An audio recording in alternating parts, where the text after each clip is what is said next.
say without a shadow of a doubt, I own the rights to this music. I want to welcome you back to the hottest show on social media, The War Zone. I got my co-host Donovan Sadiq in the building, my good friend Demetra Kaye, and the legendary one, my boy, Jeffery Boney. If y'all don't know who he is, you about to find out. Say, man, I'm going to tell you, we finna go hard in the paint, so sit back. Say, I want to welcome you to the War Zone, man, and tell you happy afternoon. No, I ain't been drinking. I'm just happy I'm breathing. You feel what I'm saying? Man, we sitting in the War Zone. It's been the average day. A lot of stuff going on. We're still dealing with the coronavirus. And our guest tonight is Jeffery Boney, good friend of mine. Good friend of mine. Jack Yates Line alumni, award-winning writer from the world famous Houston Forward Times. But my friend got sick. The corona caught up with him. You feel what I'm saying? And we're gonna get into that. We're gonna see how Jeff doing. But right now I want to say hello to my man Donovan Sadiq. And I'm gonna turn this over to my good friend Demetra Kaye. Right. How you guys doing today? It's rough out there, y'all. I guess the corona limit stuff to, I think last I heard here in California, didn't reach until the 15th, May 15th. So hello, everyone. I hope everyone is having a great evening. And so I guess we're going to spend about 30 minutes or so with Mr. Boney. But first, for those of us who may not know a whole lot about you, tell us something about yourself. So we know that you're a city council member. How long have you been doing that, and what inspired you to be that? Can you hear me? Oh, yeah. All right. So I've been a city council member in Missouri City, Texas, since 2017. That's an interesting question about what actually motivated me to do this, because I've always kind of operated in the shadows or behind the scenes as it relates to influencing things, particularly in the political arena. But a couple of things motivated me to get engaged and involved. I've been a Missouri City resident for over 20 years, and there were a couple of things that I saw coming down the pipe. In 2016, I decided to run because I saw what was happening or about to happen in Washington, D.C. I kept hearing the things that our now president was saying when he was running for office. And I was saying, I don't want those types of things to trickle down into Missouri City. We're a very diverse community, heavily African-American oriented. And I just didn't want those types of words and that type of culture to make its way to Missouri City and infiltrate it. And so I wanted to get involved for that reason. And then another reason is I looked at the trajectory of where everybody was. We have 7 individuals on council, including, of course, the mayor. And out of the 7 decision makers for our city, over 4 of them were over 70 years of age. So I knew that eventually, they would probably retire or, no longer be able to do this. And so I was like, sometimes we always are like, who can step up or who will do this or who will do that. And I said, if not me, then who? I know that I love my city. I know that I had the time and the expertise, the experience to bring something to the table to help move Missouri City forward. And that's what I've done since 2017. I was just recently reelected this past November for a second term. And so I'm still doing what it is that I started to do in the beginning. That was my focus, and that's what continues to be my focus. Well, I tell you what, Jeff, I know you ended up getting sick. Can you tell us what happened and the symptoms that you had, and how's your recovery been? Man, bruh, I mean, this thing was crazy. I travel a lot. I do a lot of things. I'm around a lot of people. And so people have asked me, where do you think you got it? Honestly, I couldn't even tell you when, where, how, who. But what I can tell you is that on the 17th of March, which was a Tuesday, And I remember that day vividly because every Tuesday, the Forward Times would go to print. That's our press day. And it's not uncommon for me to not eat breakfast or lunch because I'm focused on my work, right? But I started feeling faint around 4 o'clock.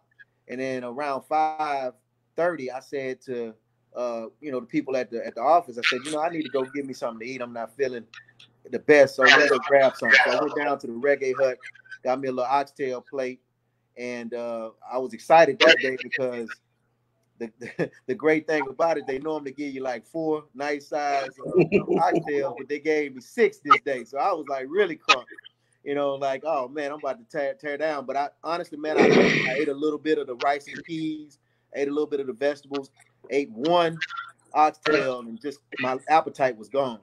And from that day, the 17th, that evening, and we finished the paper, I've never been back to the Forward Times office since that day because I started getting extremely sick that night and self-quarantined and isolated myself in the house from the 17th until when I actually went and got tested on the 25th, Wednesday the 25th. I went and got tested. They told me I'd probably get my results in 24 to 48 hours. In the meantime, I had heavy diarrhea. I had still had a loss of appetite, and it felt like I had a stomach bug. I called my primary care physician. He told me, well, you probably got a stomach bug or food poisoning, so just self-quarantine. And he told me to take a few things, but my body kept telling me something's not right. Something's not right.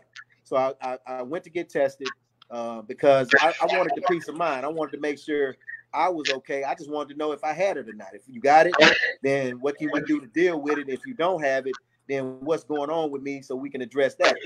And crazy part is, man, and also for my family, I didn't want my family to be contaminated with this situation if I had it. And so 2 days later, on the 27th, before I even got my results on that Friday, I started coughing up blood. And it was like real heavy, like consistent. And I called the doctor who had administered the test, told him what had happened to me. He told me you need to get down to the ER right away so we can take a look at what's going on. And then while I was on the phone with him, he looked up my results and told me I had tested positive for the coronavirus. So while I'm on my way to the hospital, to the ER, I'm just thinking about, man, what are they going to do? How are they going to treat it? Or are they going to be able to treat it? Because you start seeing all this stuff in the news, reading all this stuff. You don't know what's going on.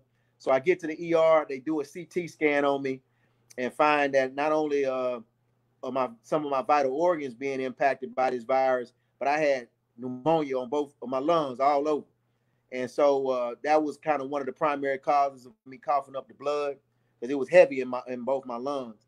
And so I turned around and got admitted immediately into ICU and stayed in ICU for 9 days where they were able to help turn my situation around. Man, I'm not going to go into the full details of every single thing, but let me just tell you, man, I was facing the brink of death, man. I almost had heart failure. Like I said, that pneumonia, then turn around after they got my vitals stabilized, got hit with the news that I had what's called a pulmonary embolism, which is a major blood clot on my right lung. And so they now had to start addressing that because that could be extremely fatal and life-threatening. So it was a lot going on, man, during this time frame. And the main thing that I learned from it, man, and I've been sharing with everybody is, look, I don't care what your symptoms are, because my symptoms were not the standard symptoms. I didn't have shortness of breath, a fever. I didn't have heavy cough. I had diarrhea and some stomach, pain, if you will, and a loss of appetite. But if I wouldn't have listened to my body and I wouldn't have told, somebody that, hey, I need to get tested, Congresswoman Sheila Jackson Lee helped me connect with the doctor that I ended up getting tested by. And I'm very grateful to her for turning me on to these doctors, man, who saved my life, man. They saved my life completely. I give God all of the glory and the credit, but I give these doctors because God used them to help turn my situation around. And that's why I'm talking to y'all right now. I got discharged from the hospital on April the 5th. Oh, Donovan? Well, let me just ask you just a general question. You don't seem that old. Can I ask you how old you are? Oh, yeah, man. I just turned 21. Yeah. No, I'm 45, man. 45 years 45. old. So, you know, I got 5 years on you and stuff like that. I'll be so, celebrating my 46th birthday on May the 14th. So if y'all want to all right. if y'all want to do a show strictly on my birthday, that's cool too. All right. We can do a dual show. Mine is May 9th. So, but basically, you know, a lot of people are under the misconception that, you know, this is just, you know, something for people that are older and, you know, you got to be like in your 70s and stuff. But they're coming out with cases where younger people are now getting hit. And like you said, man, all praise to God that, you know, you got through it. Like I said, I can only imagine what you went through. And you're a fairly, you know, a young, strong guy, you know? Yeah, I mean, I'm grateful, man. I was healthy enough to fight through this because it was a fight. I done been through a lot of fights in my life. Got my butt cooked a couple of times, not all the time, you know, a few times. But I ain't never ran from one, and this was one I couldn't run from. Had to face it head on, and I did, man. I saw it through, and made sure that I'm here to be able to be here to care for my family, and let others know that, like to your point, this coronavirus, and it's so crafty, man. This thing is very crafty because it's not a one size fits all virus. It attacks everybody differently and your body differently in different ways, and it doesn't matter your age, your gender, your socioeconomic status, your race. Although African Americans tend to seem to be getting it harder right now because of pre-existing conditions and maybe other things, but you know, for the most part, man, this thing is relentless, and it's seeking who it may devour, and I'm just glad that I wasn't taken out by it. Now, we know that in the state of Texas, I don't feel that they've tested enough. Missouri City, well, Fort Bend in general, tends to sometimes be ahead of a lot of people, you know, on major decisions and how they handle things. How has, you know, the Missouri City or Fort Bend been able, because I don't see the numbers really going up over there, but I see that you guys have a testing site, you know, all that. How have you guys been able to work, you know, city and county together to make sure that your people, you know, can get past this thing? Because y'all seem to be doing a good job out there. Well, actually, man, the numbers are increasing heavily out here in Fort Bend County. You know, we kind of have been following the lead of some of our peers in other areas, particularly Mayor Turner and Harris County, and some of the things that they've done. But you know, we just had a major peak. Missouri City now leads Fort Bend County in the number of cases that coronavirus cases that have come forth. I don't know if you saw the news about the nursing home where it was a big spike over there. I think it was 12 individuals who worked there and 16 residents of the facility, 28 total that contracted the virus. That kind of really bumped the numbers up. There was a couple who actually were in their 70s. They went to the grocery store and the wife came home, had contracted the virus, got sick, went to the hospital. A couple of days later, she was dead. And her husband, about 4 days after she passed away, he passed away. So this thing is airborne contagion, and it's impacting everybody. We don't have a magic wand over here in Fort Bend County or in Missouri City that is keeping the coronavirus away. We're doing the same things that are being encouraged in Harris County and the city of Houston to try to keep everybody in the house and safe as best that we can, so as to avoid an outbreak.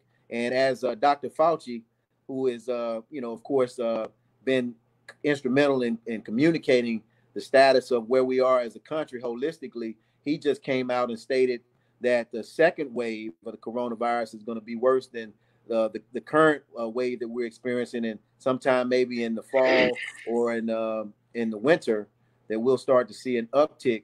And it's kind of reminiscent of the Spanish flu of 1918, where you saw a first wave that was bad, but then that second wave is what took so many people out. And so we got to be very cognizant. They're opening up the state of Texas. They've opened up the states of Georgia and other places. We got to use our own common sense. We got to use our own. My God gave us common sense. He gave us a brain to use it.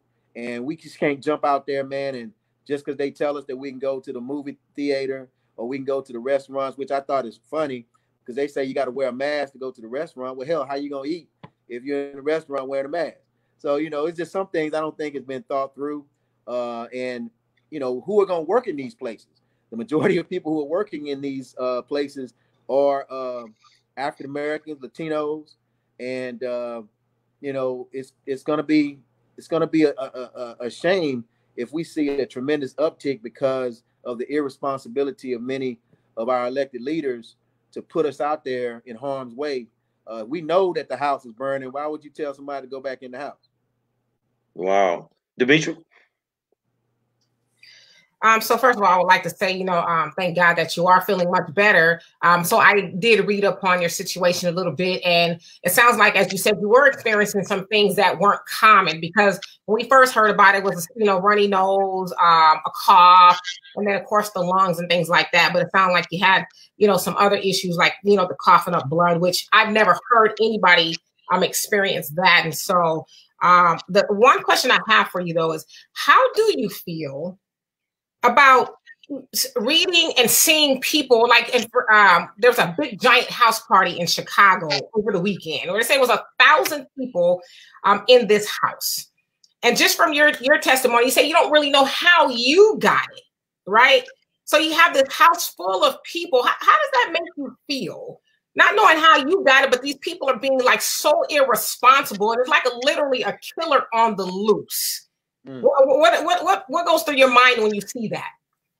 Yeah, so first of all, we live in America. So, you know, in America, we have freedoms to do whatever it is that, well, most everything that we really feel like we want to do. There's some things we cannot. But, you know, I think that, you know, they have every right to have held that party, to do what they wanted to do with that party. But when you think about it, is, you know, this temporary satisfaction for you. And so what about the people that you're going to interact with? You know, what about your other family members? What about your neighbors, your friends, your coworkers, if you're still working? You got to be cognizant of them and the fact that, you know, what you're doing. And then I'm assuming that those folks were in that party with no masks on. So, you know, you don't know who may have had it, who may have gotten contracted by it. And see, some what we got to also understand is some people are asymptomatic. They don't have any symptoms. I heard of a story of a very good friend of mine's friend who shares a joint custody with a 12-year-old young son. They keep the son, you know, every few weeks and stuff. The son was with the mom. The mom contracted the virus, and she didn't tell anybody because she was like, I'm not living with anybody. I'm not dating anybody. I'm not, you know, so I don't have anybody else to tell about it. So she felt like she just, you know, listen to what the doctor says, self-quarantine, and take certain like vitamin C, etc., and just kind of wait it out. Well, her son ended up contracting the coronavirus at 12 years of age, but he had no symptoms. He was asymptomatic. So when the father came to pick up his son, not because they have joint custody, the father ends up contracting the virus, unbeknownst to him. Like, she didn't tell him or whatever. So he contracts the virus, but before he starts experiencing symptoms and knows that he has the virus, he took his son to go visit his parents, the grandparents. The grandparents end up contracting the virus, and to my knowledge, they're both still in ICU on ventilators right now. The older couple, the grandparents. So I'm telling you, those type of decisions, you know, she should have told, you know, the baby's, her son's father. She should have told other people, because once you have this virus, man, unless you treat it and you no longer have it, if you're positive, you're positive. So that means that you have a chance to contaminate somebody else. And that's another thing that I'm pushing for, because not only do we need mass testing, but people that are testing positive for this virus are being sent home in many cases and told to take cough medicine if they're coughing, or some people I know have gotten inhalers, and it's just different things that people are being treated with, but they're not truly being treated for the virus. So they're still positive. I know somebody that they sent them home, gave them, you know, some over-the-counter stuff to take, and they tested since twice positive again. So 3 times positive. So unless they address the coronavirus in my case, because I was in the ICU. So they were able to treat it, deal with it.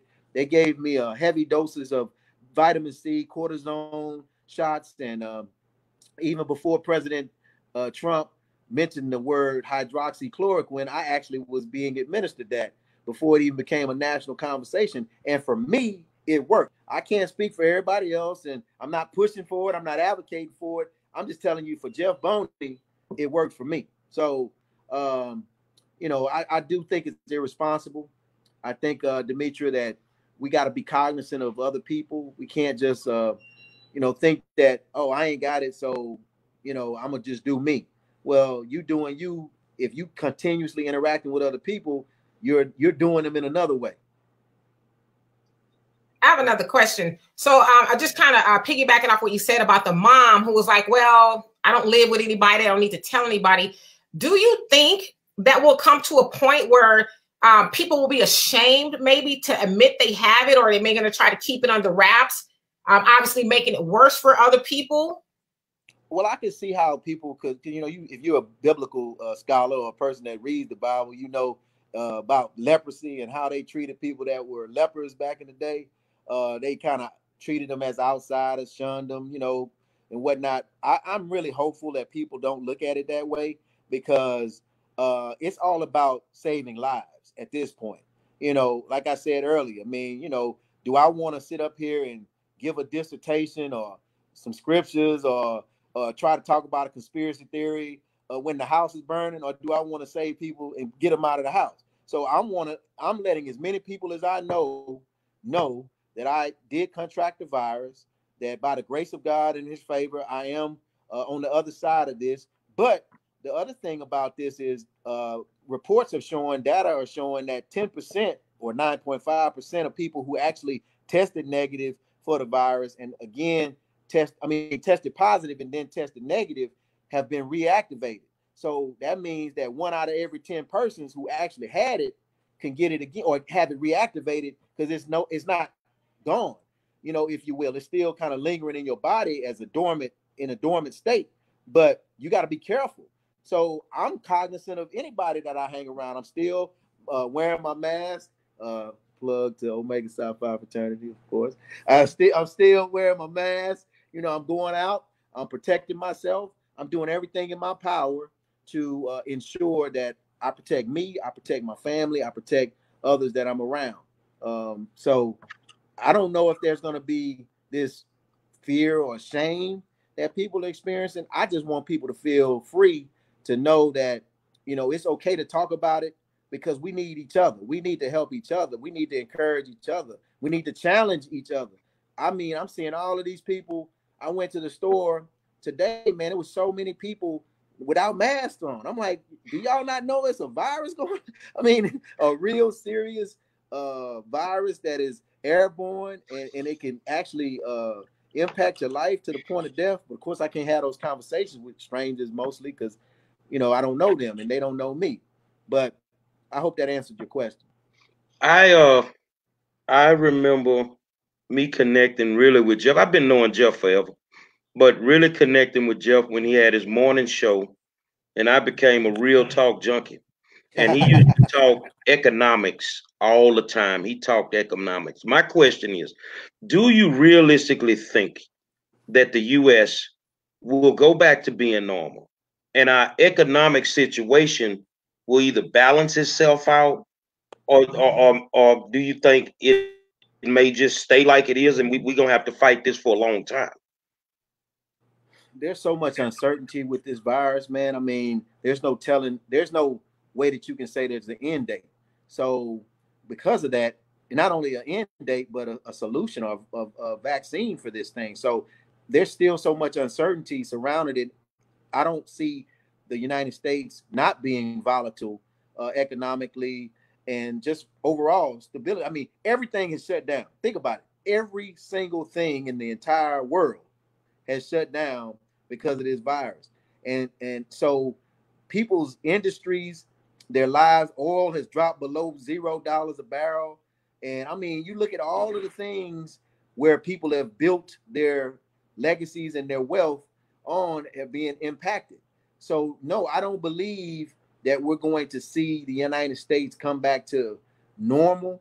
There's a new normal now. My new normal, your new normal, us wearing masks, us protecting ourselves, us understanding that this virus can destroy your life, can impact your life in a negative way, can kill you even. And so think about the fact that the governor, several governors said that the movie theaters can open back up. And you heard the major movie theaters said, no, we ain't opening back up. Because first of all, you know, they could be facing lawsuits.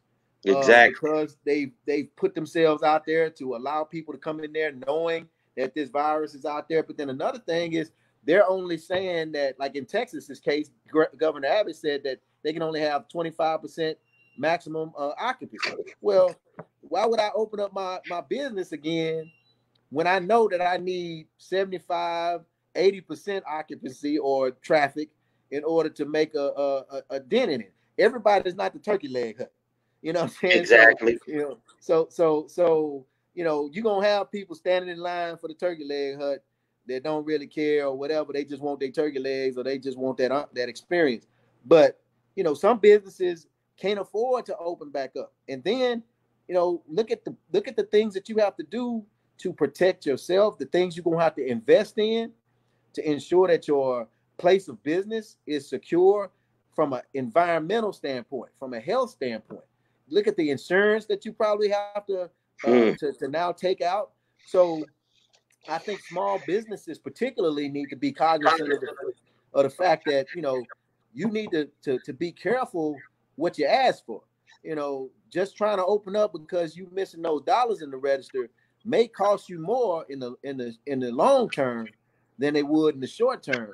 So industry wide though, man, I mean, we're in bad shape as a country. That's why they're trying to rush to open up, man, because things are looking. You see that the chicken, was it Tyson Foods, saying that they wanted to shut down because they had an outbreak, and the president's like, nah, you ain't shutting down. I mean, come on now, really? You gonna tell this major corporation and company that they can't shut down? They need to continue. So that just shows you, man, what the Bible says, man. The love of money is the root of all evil.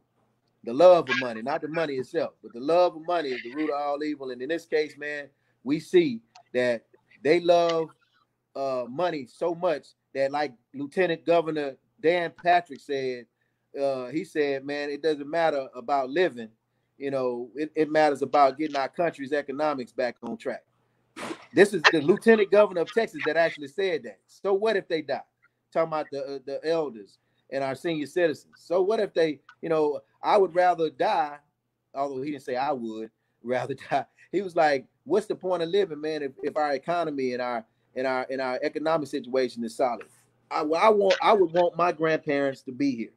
You know, I would want them to be alive, to be able to fight through a situation like this and to try to endure. But we have people, man, that are focused so much on money and material possessions that they'll sacrifice the lives of many to bless the few. Donovan, you get the last question for the good council member. All right. I thank you again for coming on the show. Now, you were in economics, so now we're going to talk some economic stuff here. Now you're a councilman. Now you're in the city. A lot of people can't go to work right now, and this isn't a gotcha question, but a lot of people want to know this. I'm okay with gotcha questions. Yeah, the federal government hasn't put any moratorium on mortgages, rents, car payments, and things of that nature. As a councilman from where you're at, or just in your opinion, what is your city particularly doing to help the person that might not be able to go back to a job 3 or 4 months ago because nothing has stopped? You know, these people still want their money. Right. You know, that's a great question. I as far as the city is concerned, we don't really have, I mean, that's the private sector. So we really don't have any dealings with private sector matters or civil matters like that. So if you're talking about landlords and things like that, a lot of that stuff would be dealt with through like the civil courts. So justices of the peace and stuff like that, you'll see a lot of evictions and things like that appearing before people that are serving as justices of the peace. But as far as the city is concerned, there's nothing that we can do as a city to provide any type of well, as far as Missouri City is concerned, any type of incentives or things. You know, keep in mind that one district in the city of Houston, whatever pick whichever one you want, A through what K or L or whatever, is bigger than the entire city of Missouri City as a whole.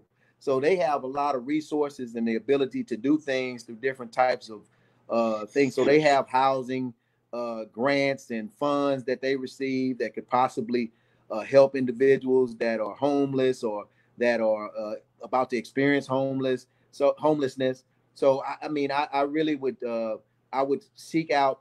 I know that the city of Houston, for instance, has the Office of the Complete Communities. I think Shannon Buggs is her name that heads that up. So I would reach out to the city of Houston and see what type of resources they have, and then they would probably be more apt to connect to any other state, county, or federal agencies that could be able to assist those individuals. But I do believe that there are a lot of people that are negatively being impacted economically by this, and that's why, you know, we really need to have another discussion holistically about the state of Black America and how situations like this cause us to come hat in hand looking for someone to help us when we can help ourselves through empowerment initiatives and other types of means. We have some health disparities that we need to talk about in our communities, and we can't ignore those anymore. We can't ignore those anymore. We need to try to do what we can to address those things. If a person doesn't have insurance, they're afraid to go to the doctor. They don't feel like they can get tested, you know, or they don't have the ability to feel like they can get treated. And I'll end on this note. My mom used to work at Walgreens. She was a cosmetologist, and my mom, you know how old school folks, man, they operated a lot on ego and pride. My mom didn't want to tell me that she was experiencing some issues with her teeth, and so she had a dental plan. But you know how it is with dental plans. I mean, they don't really cover a whole lot. And so she never told me that she was experiencing these issues with her mouth. And so one day I go over to the house and I find her kind of in the fetal position in pain. I'm like, Mom, what's going on? We got to get you to the hospital. I get her to the hospital. I didn't know that my mom, because she felt like she couldn't afford to go to the dentist to pay for things, had been putting like cotton balls and or tissue in her mouth to kind of offset the teeth she had lost. But in the meantime, she ended up becoming what's called septic, and she had diabetes, and she ended up passing away as a result of that situation. Back in 2004, 2003, she got ill, slipped into a coma, and came out in the vegetative state and ended up passing away March 1st of 2004. But I say all that to say that if she would have gotten the proper care for her her teeth and her oral care, then she would have not been in that situation. And so there's so many Shirley Boneys out there. You know, there's so many individuals that probably feel like they can't afford to go, don't have the means to go. And I just feel like we need to have these serious conversations to go beyond highlighting the issues, but really trying to figure out how we can truly address them. And that's what I'm doing with this coronavirus. I'm working with groups, doctors, and others behind the scenes and whatnot to ensure that people are getting tested and people are being treated for this virus. Because I don't want to see any other African Americans die. I just lost another friend of mine this past Thursday to the coronavirus, and so I'm just tired of it, and I got to do something about it.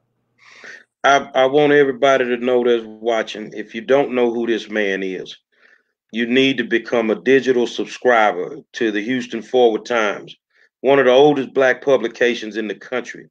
And they have fantastic writers, man. and you can always learn something when you read that newspaper. Jeff is very humble. He's also the president of the Jack Yates National Alumni Association. So this is a guy, as an elected official, that we talk about every night. He's been doing the job before he ever got in the office. He was a public servant before he ever took office. So, you know, for me, it sets the example for a young black politician or African-American politician in whole, that somebody like Jeff Boney, who was just writing in a newspaper, you know, doing a talk show, is now one of the more what I consider one of the more successful African-American politicians in the Houston area, because he does the work. Bottom line, you're going to see Jeff everywhere. I don't know how he do it some days. And that's on top of being a father. You know, couple years ago, running back and forth across the state, you know, for volleyball games and basketball across the country. You know, he doing all that, and at the same time still serving the community. My brother, I'm glad that you're doing better. Can't wait for us to actually have a sit down, because we're working on the Turkey Day Classic. Jeff is also on that committee. If y'all don't know, the Yates Wheatley rivalry, we bringing that big game back on Thanksgiving Day. Brother, I appreciate everything that you do. And, you know, if you ever need me, you know, just pick up the phone. You know what it is. You know what it is. Y'all, man. I always, Gary Monroe, you know, you the voice of the people, man. You always out here, man. You know, turning over tables like Jesus in the temple. You know. So I appreciate y'all for having me on. All right, Jeff. Thank you, brother. Right, peace out. All right. I appreciate that for my man coming in and talking to us. Brought up a good point, and I think I tagged it, and I knew it would come out tonight. The irresponsibility of the African American in a whole, but being irresponsible right now during this pandemic. On a lot of levels, African Americans are not being responsible, whether it's with social distancing, you know, like you said, wearing your mask. You made, you know, reference to the big house party, Demetra.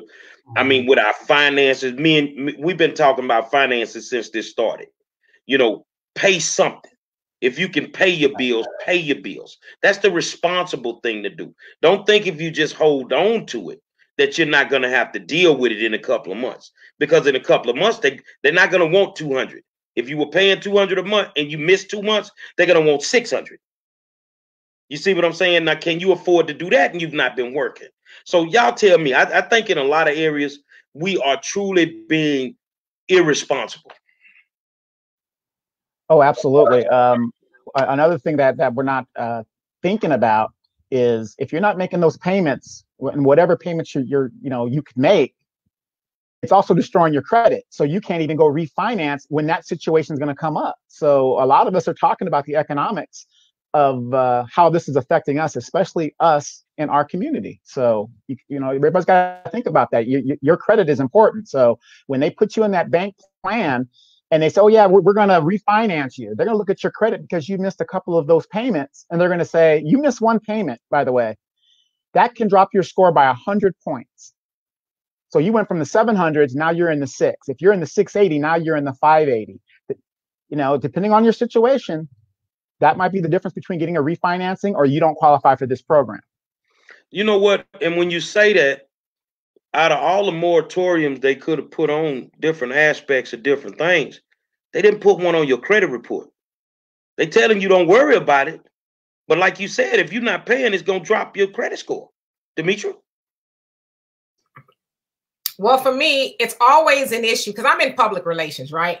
So I see it two ways. It's a thing of being reactive and proactive. Now, Black people, not all of us, but I would say a lot of us are reactive. And so what I mean by that is when things happen or it hits the fan, then we're like, oh my God, you know, what am I going to do? Right? Now, proactive says, save your money for a rainy day, right? And as somebody said, I can't remember who it was, I don't know if it was on this show, but somebody said it's not even raining. It's like it's storming now. It's storming, and not just for Black people, but we know, economically speaking, Black people always get hit the hardest. Again, the wealth of Black households, and it's probably worse now, but on average is $15,000 to that of $170,000 of white households. And so we can't afford a coronavirus. As they say, when America catches a cold, Black people get the flu, right? And so we need to start thinking more in terms of how to be proactive. Stop buying stuff we don't need. We know largely Black people are consumers and we don't produce anything. We give all of our money away. And so we need to reverse that, because as we see, we don't have anybody coming to save us. We're the only ones that's going to save ourselves. It won't be the Republicans. It won't be the Democrats. It won't be your mama, Obama. It'll only be us, right? So we need to start thinking about saving some money. And for example, I know we don't really talk about this kind of stuff a lot, but a lot of states have opened, right? And a lot of states have allowed the nail shops and the hair shops and all that to open. Who do you see sitting in those nail shops? It's Black women. It's Black women. Now, I don't know if those Black women have that money, but gosh, why not save that money? In addition to, you're giving the money to people who don't even like you, who are giving our people hell all over the world, and especially in Africa. And so we need to stop being irresponsible with our money. We should just get tired of saying, oh, what are we going to do now? Oh, woe is me. How am I going to pay my rent? Because my thing is this, like when we got the call, what was in April, early April, that everything was going to shut down, or actually it was late March. Yep. There was people on the 25th or so. Oh, I don't have my rent. Well, you didn't have it anyway, because now you were using the coronavirus, to shirk your responsibilities. But, and I know a lot of people don't have 3 to 6 months of savings to take care of emergencies, but we need to start thinking in those terms. Another thing, and I'll close with this, a lot of us are disproportionately dying the most. How many of us have life insurance? I ain't talking about no GoFundMe account. I'm talking about life insurance. And I tell people all the time, I used to be a life insurance agent. I'm not anymore. I don't have the ability to sell, life insurance. So that's not the purpose of what I'm saying. But I would mostly talk to our people. And you know what our people would say? Oh, that's a bill. Oh, I ain't got it. Oh, that's a, I'm gonna let somebody else worry about burying me. I can't tell you how many calls I would get at my desk. My mama died. Does she have insurance? All right, let me go see Miss Johnson. No, Miss Johnson, her policy lapsed 3 months ago. So it's like we have to stop being reactive and start acting more proactive. I'm going to say this. I'm a licensed life and health insurance agent in the state of Texas. Irresponsible? Don't tell me you can't afford life insurance. Don't tell me that. Because I'm talking about maybe $15, $20 a month. And then we have to, the reason that people don't have life insurance is because they realistically do not know what life insurance is for. They don't know what it's for. They think, oh, I need this insurance to bury somebody. That's not what it's for. If I was married to Demetra and I passed away, my life insurance policy is there to make sure that the income that is gone because I'm not there anymore is replaced. So that means I have to understand financial literacy. And that's the biggest problem for me with African Americans. It's not that we can't have an emergency fund, because I've been surviving this pandemic because I have a 6-month emergency fund. 6 months. That means if something happened, I got 6 months worth of money to be able to pay whatever I normally need to pay. How did I do it? Just saving $15, $20 here and there. But we don't want to be responsible. So I mean, even in my family now, some people in my family don't like me right now because I'm the insurance agent, remember? So I'm telling you, I know you don't have it. Man, I'm not standing on the corner begging for no money. So somebody died in the family. I get the phone call. Man, we selling fish plates. I don't want none. I don't have no money for no fish plate. I'm not doing it. When you can take your money and go run to the nail shop, my African queens, do your hair. Please stop making these people believe that you need to go spend $500 on some hair. That's your money right there. That's your emergency funds right there. But you don't want to be responsible enough to do what you need to do. So, and I'm going to get off my blast. When you're not responsible enough to just have insurance for yourself, when you die, you've just put your children into more debt. They are in debt as soon as you close your eyes and you take that last breath. They have, where they going to get 50, you know, funerals back in the day was $2,500. The average funeral nowadays, $10,000 to $12,000. They don't have a pot to piss in and a window to throw it out of, but they got to come up with $10,000 to $12,000 to bury you because you didn't want to be responsible. And they just passed. And hold on, Donovan, I'm gonna say this and it's quick. Don't let a baby die because you get no sympathy from me because insurance for a child, $2 to $3 a month. Yeah, you know, we're talking about all this stuff, and it's awesome stuff, and you know, we really got to start changing how we think because the Trump administration, early in the administration, just passed a law to where if you died and you had certain debts, they're not being discharged. They go to your next of kin or whoever's going to deal with your estate. So they're not even letting us, you know, go away. So that burden's going to be put on your children or whoever else is next in line to do that. And you know, another thing, when we talk about death and insurance, a lot of people don't even realize that you are taxed more in death than you are when you live. If you crying about taxes now, if you could jump up out that coffin and see what they finna tax your people on that money they finna get, 47 to 48%. Your 401k, 47 to 48%. So if you left 100, you ain't got but 4 in there realistically, because they gonna tax you. See, we don't want to take care of our financial side of our business. And that's why we lag behind on a lot of things. And when these situations happen with the Katrinas and the hurricanes and the pandemics, we sitting out here like this here. Because you want to be mad at the white folk, but you don't want to do what the white folk do. Demetra? When I was selling life insurance, and I don't even know how it got here, I guess I brought it up. Maybe, you know, the universe wanted us to talk about it. But when I was selling life insurance, I would always ask people, how many car washes will it take to have a funeral? And I would always get the answer of, well, I don't know. I said, now, okay, you don't know how many car washes you do. You know, you might get lucky. Maybe some big, you know, rich time person like Donovan here will come and just, you know, throw a bunch of money in the bucket and say, here, pay for the funeral. That is probably rare.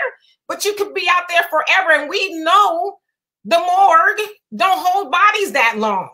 After what, 30 days or so, they get rid of them. And so imagine scrubbing cars, holding signs while boo-hooing, because you got to try to figure out how you're going to raise, as Gary said, $10,000 to $12,000 just to get mama or even a baby in the ground when, you know, good and hell well, somebody that, because I'm old school in a life insurance agent where I have to go knock on people's doors, random strangers, and knock on the doors. So I know at least one life insurance person came and knocked on your door and said, hey, I got a plan for you. As you said, a baby 10 days old can be insured for $5 to $10 for that price for the rest of your life.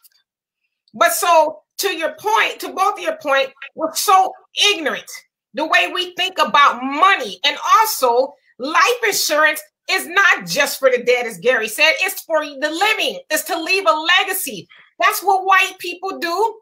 They don't die, and then, like you guys said, all of their estate is taxed to death, and then they're left with $5. They have a life insurance policy to protect against death In addition, it leaves a legacy and some money. Because when my daughter was young, and I still have it, I had a lot of life insurance because I wanted her, if I was to drop dead upon signing that life insurance, I wanted her to go to college on a full ride, all the way paid. I wanted to be able to pay for her wedding.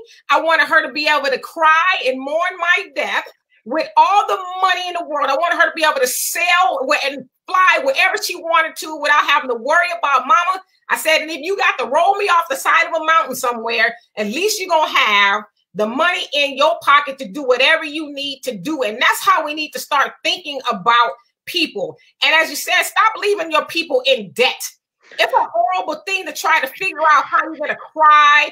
And for those of you who don't have life insurance, I used to work at a factory years ago, and I would see wives and husbands coming right back to work after their loved one died. It could be a husband. Most companies give you 5 days bereavement, 3 days paid. So you got to figure out how you're going to get your husband in the ground. You probably got to use all your vacation and come back to work and then pack boxes and cry. A life insurance will have you be able to rock as a state hospital, but you got a bunch of G's in your bank account. You can tell that job, kiss my ass. I don't need to come back to work. My husband died, which is unfortunate, but he left me with a lot of money where I ain't got to worry about a job ever again. So those are the type of things we need to start thinking about when it comes to life insurance.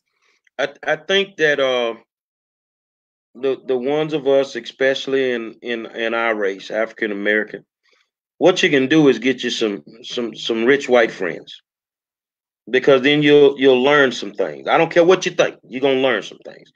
See, the first thing you're gonna learn is when white people die, they leave trust funds. They don't leave debt. You see what I'm saying?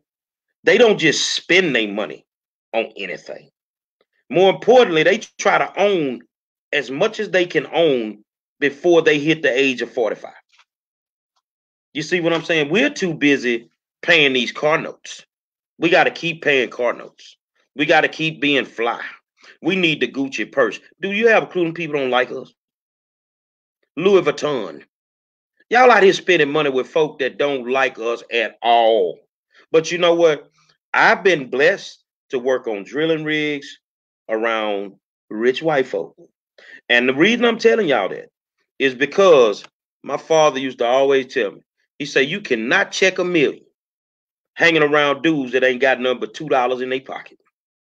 You got to hang with the folk that got the money if you trying to get to their money. Now, once I get to their money, I'm going to be looking at who my president is, because I'm going to be in a different tax bracket.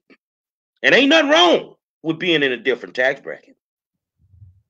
Stop hanging around your partner Pookie them who going to teach you nothing. But you laughing at that little white boy in that corner with them glasses on, look like a nerd, huh? That's the one that can tell you everything you need to know. But you know, I don't knock it. I don't understand it. I'm like I say, you did insurance, I did insurance. And I don't understand why, if you can have a cell phone bill, why you can't have insurance? You'd rather pay for a cell phone than insurance? Well, get what? When you die, you know, if they had your funeral at a hole in the woods, I come. I ain't buying no fish plate though. Not just because you were not responsible when you were ill. It's not that hard. Think about all the money we watch people blow in the clubs every Friday and Saturday night. You can't tell me you can't afford it. Well, that you're saying that, Jerry, because Demetra, I texted Demetra this morning and I told her I was looking around some stocks. And I did that because I made $3,300 this morning. And I'm going to take that $3,300 and I'm going to reinvest it in some other stocks that I know. And by the way, just like you said, being a pilot, I hang around with all these white folks, right? For years, I'm sitting in the airplane with these guys and you're on headsets and you're hearing them talk about money and golf trips and all this stuff, right? And, you know, I'm just sitting there doing my thing. I'm soaking it up. Outside of insurance, what they also have, stocks. They invested in stocks. Southwest Airlines. We're all on Southwest Airlines. Why don't we have stock in Southwest Airlines? Southwest Airlines stock is $35. It's just It's just simple things like that. So if I lost my job right now, today, just today, but I have a lot of stock, just today, I made $3,300 that I can either put in the bank, pay off a car note if I had a car note, maybe it might make my rent. But my lack of a job, and Demetra will tell you, I haven't worked since 2012 because I retired from the military. This is how they do it. And if you just listen to somebody who has the blueprint and says, here's how you do it, we don't do that. And it's amazing to me how we want to be rich, and the people that are telling us how to do it, and we don't follow that blueprint. Demetra? Well, I'm gonna pay homage to my people. I learned my financial hustle and all the hustle bones in my body from my mama and my daddy and my grandparents, and they Blac. I've always been taught to never spend more than you make. I have people come to me all the time. Oh, well, I need to go to a budgeting class. I need to learn how to budget. And I'm like, I'm gonna give you the game for free in less than 5 seconds. Don't spend more than you make. It's really that simple. Don't live above your means. If you're making $500 a week, don't spend $600 a week. That's how people get into debt. Live below your means. Like, I'm a minimalist. I don't, buy a bunch of stuff I don't need at all. You guys will probably see me in this shirt 10 more times this year. Why? Because I don't care what people think about what I'm wearing. Now, I could go buy me a shirt for every day of the week, but I'm not going to do that because I like money in my bank account more than I like to please everybody else for an hour. I love y'all, though, but I'm just saying, I got to think in terms of my bank account. And so that's where I learned, both of my brothers are, top financial advisors, some of the best to ever do it. My mom wrote a book on insurance, how not to get played. My father, very economically sound. He owned his own business for a very long time. And so my great grandmama, she put her money in her boobs and said, these are the only 2 suckers I trust. I mean, I know it's silly, but, that kind of stuff. And of course, there's a lot of books and stuff you could read, but that's where I learned my financial literacy from, was from my people. I think that one of the biggest misconceptions is that people have to make the decision about, do they want to end up rich or do they want to end up wealthy? I'd rather be wealthy. I don't want to be rich. Rich is temporary. Wealthy is generational. You see what I'm saying? And it's not hard for you to end up being wealthy. You just have to be smart with your money. You just have to be smart with your money.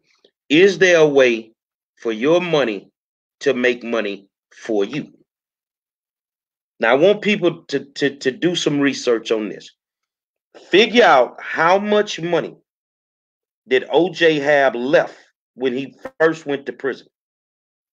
And then I want you to look at how much he had when he got out. His money made money for him. And he had most of his money sitting in an IUL account, a universal index life insurance account. All it does is make money for you. You can't lose any money in an IUL. You can't. See, people, when you go buy these regular term life insurance policies, man, where you learn that from? Hanging with the Asians. See me? I stopped hanging around Pookie and Ray them long time ago. They had me bent over cop cars. Them Asians had me staying in 5-star hotels. Say what you want. Yeah, we got some black people that can do it. You feel what I'm saying? Bobby Scott say OJ went in with 35. Bobby say OJ came out with 70 million. It's all about putting your money where it can make money for you.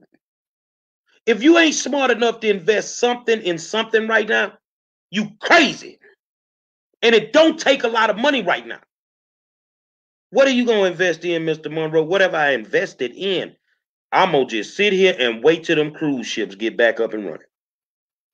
Because all you Negroes going to be trying to get to Puerto Vallarta again. Y'all going to be on every boat in the Pacific, the Gulf, and the Atlantic.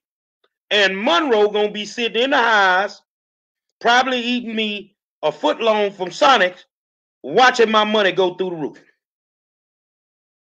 Make your money, let your money make money for you. You see what I'm saying? Let your money make money for you. Find something that you can invest in besides the motel that give you the hourly rate.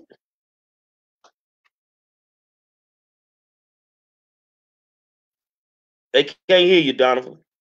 Yeah, I mean, you're absolutely right. Right now, the economy has crashed. Basically, this is the time you're supposed to be buying stocks. I mean, the stocks have lost 40% of their value, and they're saying we're going to be coming up on a housing economic situation where people are going to start losing their houses within the next 2 to 3 months. They're going to lose about 40 to 60% of their value. So if you've been saving your money, this is the time you're supposed to get that big house that you probably dreamed of at 40% of a discount, if that's what you're into, So exactly. I don't know why. I just don't know why we don't do that. If it works for them, it should work for us. Well, we hard-headed. We don't like to listen. We don't start looking at our bank accounts until we almost broke. We don't start looking at our bank accounts till we almost broke. And it's going to be a bunch of homeless African Americans. Yes. In the next few months. It's going to be bad. And I'm not saying that I'm in a better position than them. I just don't want to put myself in that position. So yes, I'm going to sacrifice right now. I'm not going to eat a lot of fast food and burn up all my money. You got the 12, so where your money at now? You got the 1,200? It's gone. What you gonna do now?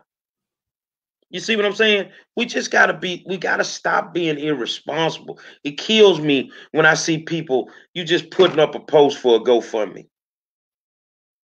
Well, I mean, come on, dog. It ain't that hard. And every time something happen to us right now, Trump did it. Trump ain't tell you blow all your money at the club. Trump ain't tell you to have 2, 3 side pieces. You tricking off all your money. So you can't do like Trump. You can't grab them like that and have millions sitting in the back. Y'all trying to grab them by the P with $20.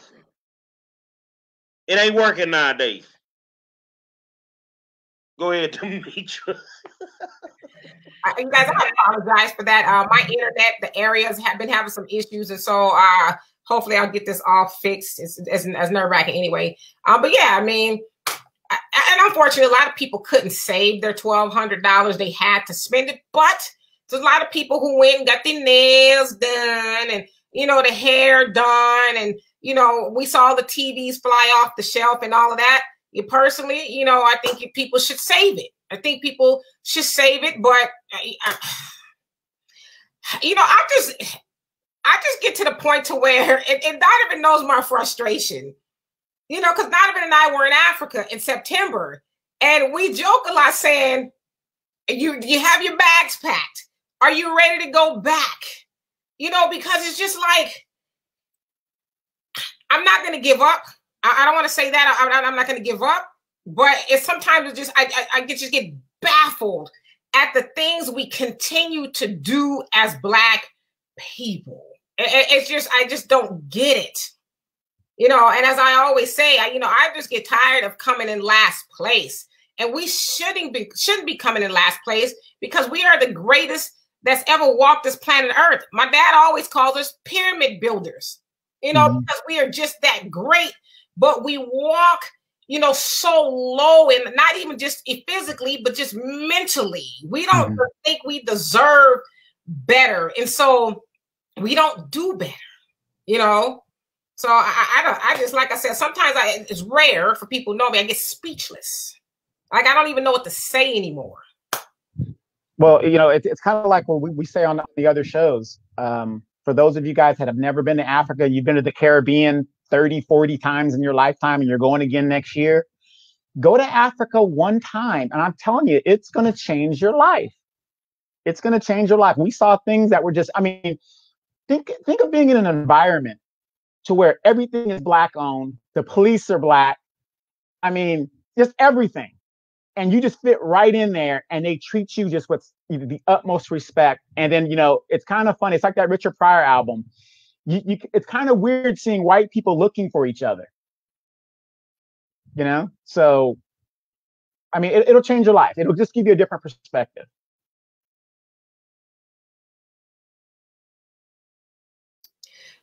I mean, I don't know. I just, like I said, I'm very hopeful for us as Black people. You know, I'm not going to lie. It does get very discouraging because I just think sometimes we are hopeless. You know, we're hopeless, and we just kind of, you know, just go through life doing things every day. Like my brother, who was a great financial advisor, you know, he came on Donovan and I show, and he talked about the stock market and said now is the time. And I think a lot of people are starting to miss that window, but you know, now is the time to invest in some stocks, because this was a couple of weeks ago, obviously, because stocks were so low, you know. And my mom always talked about multiple streams of income. So for example, there's a lot of people who got the notice, yeah, the coronavirus is on the loose. We're going to have to close down the factory. We don't know when you're coming back, right? That was their main and only source of income, right? But a lot of people who got that notice was like, okay, that's fine. I got another gig. I got a stock market. You know, life insurance policies hold cash value. If you were doing it right, you could have called that money in. Listen, it's an emergency. I need that money. You know, so there's a whole host of things we could be doing, starting our own businesses. That's another thing you could do, you know, but a lot of people were just stuck. They were completely stuck and, you know, had nowhere to turn. And so that's why I say, we as Black people, I think we need to start getting good at taking advice, you know, and to you guys' point, I don't like to give white people a whole lot of credit, but I will concede this point. They're doing something right now. I know they got a lot of their things by trickery and deceit. It's a fact, but they're doing some things right, you know? And so we can take, you know, some cues from them or whatever, but for the most part, like I said, stop. The Black dollar circulates in our community 6 hours. That's like getting your paycheck right, fresh in your hand. Okay, it's, you know, 5 hours and 59 seconds, 6 hours in. And not only do we trick off our money in 6 hours, we trick off 97%. That's like getting paid and tearing off 97% of your check, balling it up and throwing it out to the wind and says, okay, you know, I have 3% and I'm gonna make it do what it do. You know, we need to change those things. So I could go on and on about that, but I won't.